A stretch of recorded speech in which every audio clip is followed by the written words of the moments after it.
describe him to me. And Muslims, look at the description of your Rasul. And for some, this would be the first time you hear what your Prophet looked like. I saw a man of striking appearance.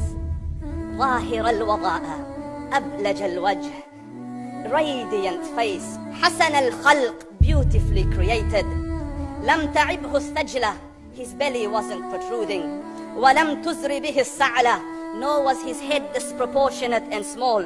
وسيم قسيم, proportionate and delicate, finely made, a specimen of a creation. في عينيه دعج, in his eyes there was a contrast. The dark was immensely dark, the white was excessively white.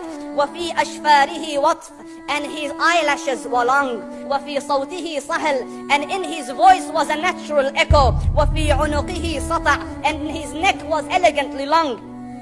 وفي لحيته كثافة, his beard was full and thick. أزج أقرن, his eyebrows were arched, but they were not joint, it was separated. In summit, فعليه الوقار, when he was silent, dignity covered him.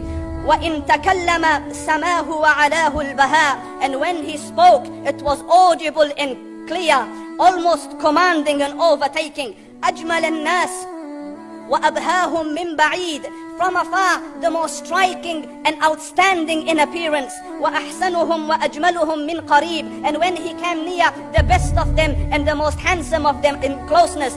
حلو المنطق, so such an exalted and sweet level of logic. Like when he used to speak, it was so coherently logical, it was smooth and easy to understand.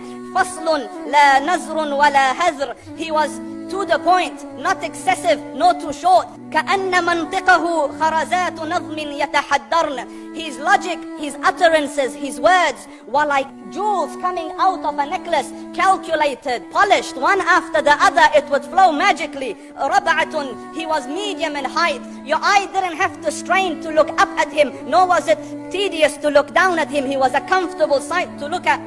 له رفقاء يحفون به, he had friends, the people that were with him, they were working around him to try to serve and protect him. إن قال سمعوا لقوله, when he used to say something, they used to hearken to what he used to say. وإن أمر تبادروا إلى أمره, when he commanded, they used to compete to fulfill the command. This is Muhammad Rasulullah. This is Muhammad Rasulullah. Anas ibn Malik says, he says, I came out one night, it was the full moon night. And I looked at the moon, and in the desert, understand, the moon is an awesome sight. It is smooth, it is radiant, it is clear, it is gentle compared to the scorching sun at which they are used to. So the moon was the epitome of beauty. So he says, I came out at a full moon night and I looked at the moon and I saw it beautiful, handsome. So I said, let me go see if the moon is more handsome or my Prophet is more handsome. Let me see if that is more beautiful or the Prophet is more beautiful. So I went and I saw him standing afar. So I looked at his face and I looked at the moon and I looked at his face and I looked at the moon and I looked at his face and I looked at the moon, and he said, Wallahi, he was more handsome than the moon in its entirety. That is just the look of your Rasul.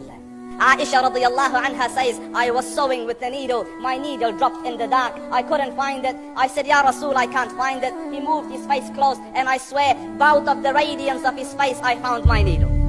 And the Prophet sallallahu alayhi wasallam was mind-bogglingly handsome, but his handsomeness was covered with waqar and jalal and hayba. The Sahaba say, when we used to sit at his feet, two feelings conflicting would come on the heart. The first one, you wanted to look at him. You wanted to behold the majesty of his face. And when you wanted to look up, shyness used to overtake you, so you used to look down. Amr ibn al-As says, I sat with him many times, but if you ask me to describe his face, I can't describe it. I wouldn't be able to look up to him ijlalan wa ta'zeeman. I couldn't look up at him. And that is why he didn't have the problems that Yusuf alayhi salam had.